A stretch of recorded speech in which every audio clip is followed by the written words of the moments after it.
Hi, welcome to T3 Tips, Trends and Tales. මේ recipe එක කන්නදි බබාලින් නමලට ලේසියෙන් බබාලට පෝෂණය දෙන්න විදිහක්. ඉතින් මම මුලින්ම සීනි, බටර්, බිත්තර එකතු කරලා ඒකට මම වැල්ල ටිකක් එකතු කරලා ඒකට මම කපාගත්ත රටඉඳි, ප්ලම්ස්, නට්ස් වර්ග ඔක්කොම ටික එකතු කරා පෝෂණය වැඩි වෙන්න. ඊළඟට පිටි බේකින් පවුඩර් එකට දාලා හලලා ඒකට මං අවශ්‍ය ප්‍රමාණයට ඕට්සුත් එකතු කරලා මේ වගේ රසම රස බැටර් එකක් හදාගත්තා. ඒකට මම පොඩ්ඩක් රස වැඩි වෙන්න චොක්ලට් චිප්සුත් එකතු කරගත්තා.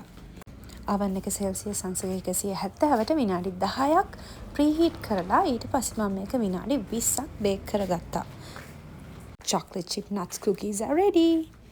අපේ කන්නති බබා නම් මේක රස කර කෑවා. try කරලා බලන්න. මේ වගේ වීඩියෝස් වලට කැමති නම් අපේ channel එක subscribe කරන්න, like කරන්න, share කරන්න.